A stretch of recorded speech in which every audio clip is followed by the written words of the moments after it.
East Leyden, I'm Leah Norton. And I'm Caleb Salgado, the better twin. We seniors have a day off, but the show must go on. Caleb, what do you say we bring the viewers along for our downtown adventure? I say let's dive into this week's episode and see what the city has in store for us. We hope you enjoy this week's episode. East Leyden, your Eagle Update starts right now.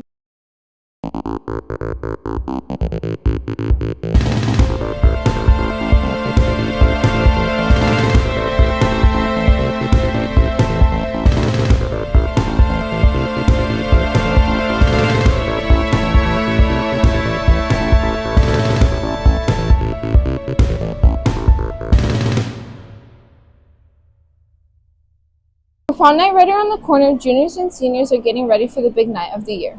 Paris, City of Lights on Friday, May 15th, being held between 6 to 10:30 p.m. at Allegra Banquets. Tickets will be available for $70 from April 27th through May 1st in the mezzanine, so make sure you plan ahead. Only cash or checks are allowed. And if you're bringing a guest, don't forget to fill out a guest form and return it to the deans by April 30th by 3 p.m.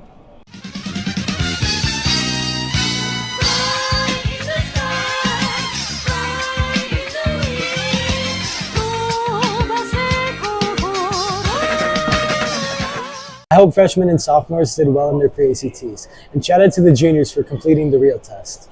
This past semester, East Leyden students stepped outside the classroom and into hands-on learning through several memorable field trips. Here are the reports on these wonderful experiences. Students in Painting 1 are bringing famous artwork to life by recreating pieces inspired by master artists.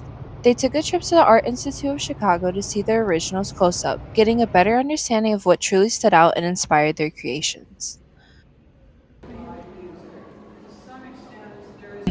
Liked how you can see like the different colors on the paintings, like nothing's really mixed in together like a realism painting would be. So that's kind of why I got inspired to pick that specific painting for me to think.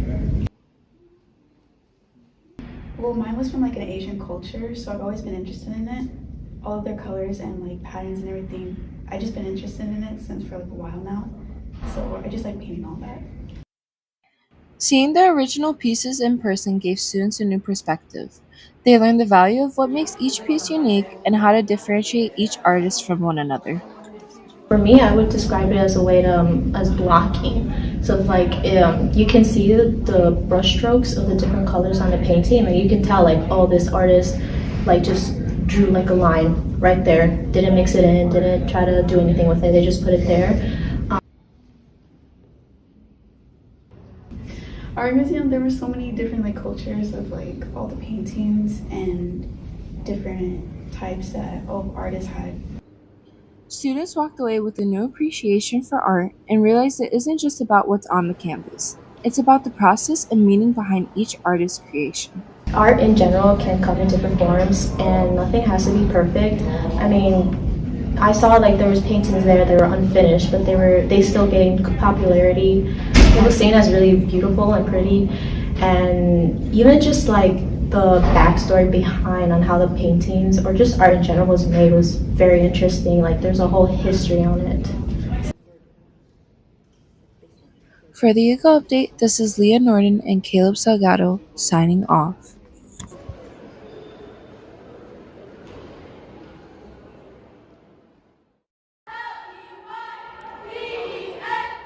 Do you want to be a Leyden cheerleader? Come to tryouts April 22nd in the West Leyden Aux Gym.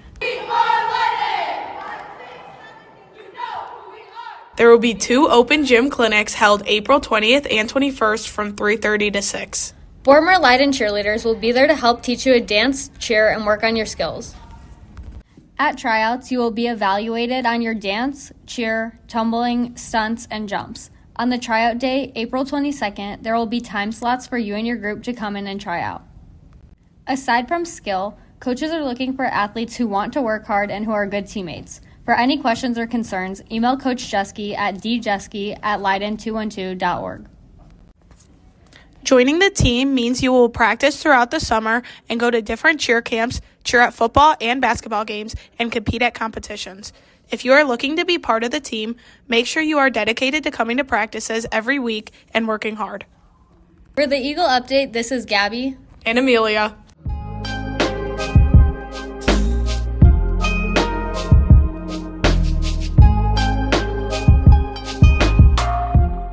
Wait, hold on. Let me fix my hair. What, the duck? That's right, the duck hunt is coming up soon throughout our very own hallways at East Leyden. This time you're able to keep or trade whatever you find between other students. The teachers have their own hunt as well. A frog hunt where the same rules applies in these upcoming days of school. Business incubator students have been hard at work bringing their ideas to life, creating new products with industry experts.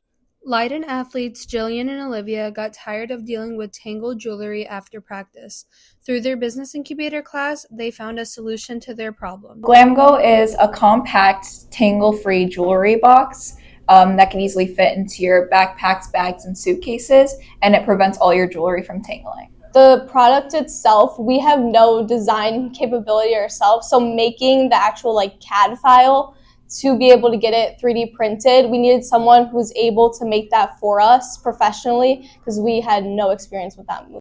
Even though Jillian and Olivia struggled kickstarting GlamGo, Business Incubator was there to give them the push they needed. So the students start the year off by creating a bug me list, and that bug me list basically helps them figure out what are some of their daily problems, and those daily problems are what are going to help drive solutions that they would like to create. Since the beginning of Business Incubator, we've been working with a mentor to help kind of lead us through the process of developing a product and our idea and bringing it to life. We've also been reaching out to many manufacturers to kind of help get their professional opinion on how to develop this product and their design ideas that it may have. Now that Jillian and Olivia are rising business owners, they've had to make many changes to their lives. So our day-to-day lives now are very chaotic. We have school, and then after we have work, we have sports, and then we also have our business. So we are in our free time going to coffee shops or finding places that are quiet enough for us to go on Zoom calls with different manufacturers. Especially since we both were athletes, we both work, trying to find the time to actually sit down and focus long enough to be able to do it. You'll see us at Starbucks till 10 o'clock at night just trying to do something. With its unique design, followed by Jillian and Olivia's hard work and dedication, GlamGo has stuck out to many manufacturers and judges. I've been doing this for 8 years. They are probably one of the more ambitious groups I've seen in this class. They have reached out to manufacturers. They've actually locked down their first prototype with a manufacturer, and they have not stopped. And definitely don't think you can't do it because, yeah, it's a lot of work and there's a lot of time that goes into it. But in the end, it could be something that turns out really to be rewarding for you.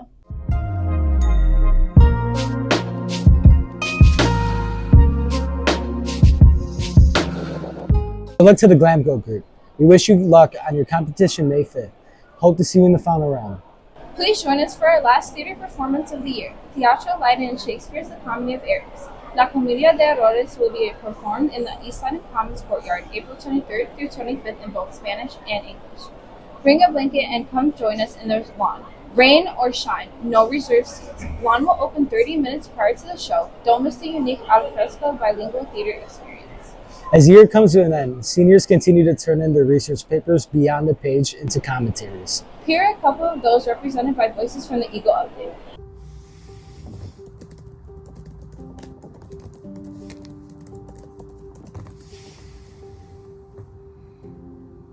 Ever since ChatGPT's release, more and more teenagers are turning to AI for comfort, but the AI they trust most is actually putting them in danger. As someone in this generation, I see how normal it has become to ask AI for help. My classmates and most people I know use it all the time for answers, support, and comfort. It feels easy, safe, and completely judgment-free. But that's exactly what makes it concerning. AI chatbots can give dangerous and misleading advice, especially when it comes to mental health. In some situations, chatbots have responded to questions about self-harm with instructions instead of encouragement to seek proper help.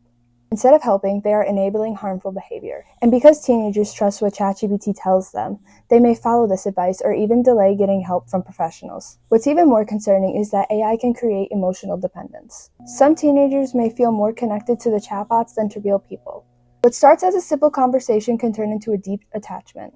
As a result, teenagers may begin to isolate themselves and spend more time online than with family and friends. AI may feel comforting, but it's slowly replacing real human relationships. People may argue that AI is helpful because it's always available and easy to talk to. And yes, it can be true. It feels like a safe space to some. But AI isn't a trained mental health professional. It doesn't understand human emotions and can't recognize serious situations or emergencies. Real support requires human interaction, training, and responsibility, which are all things that AI does not have.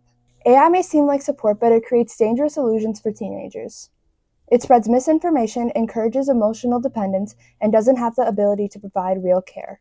That is why stronger regulations and better awareness are necessary to protect young users. At the end of the day, AI is a tool and not a replacement for human connections. If we want to protect our generation, we need to start choosing real relationships over artificial ones. I'm putting some resources up on the screen right now. Please don't be afraid to reach out if you're struggling. These lines are free, confidential, and there's always someone on the other end who wants to listen.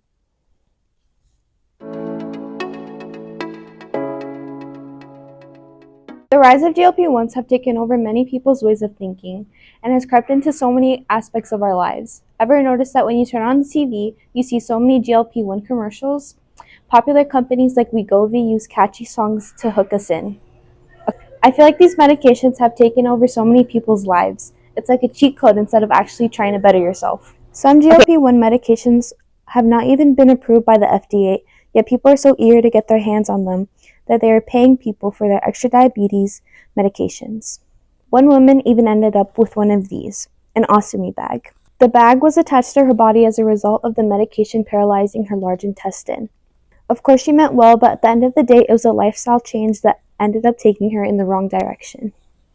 But GLP-1s can be beneficial to some. For some individuals, their bodies are not able to break down sugars in the foods that they eat, causing them to gain weight. With the help of the GLP-1s, it acts as a substitute for the malfunctioning part of their body. One way or another, getting healthier can be costly. Whether that money is spent on better food choices like fruits and vegetables and a gym membership or on GLP-1 medications. So how do people decide which route to go on? The average individual spends almost $500 a month on more nutritional foods and a gym membership, while most GLP-1s can cost around $350 a month. The difference in cost may be why most choose the GLP-1 route. It's important to note that GLP-1s have both pros and cons, but there are steps that you can take in order to prevent yourself from having to take these types of medications. As a quick reminder, the Spring Blood Drive is happening next Tuesday, April 21st in the Little Theater between periods 1 through 9. Be sure to sign up Friday during all lunch periods or even through your very own email. Thanks for tuning in, East Leyden. For the Eco Update, this is Leah Norton and Caleb Salgado, signing off.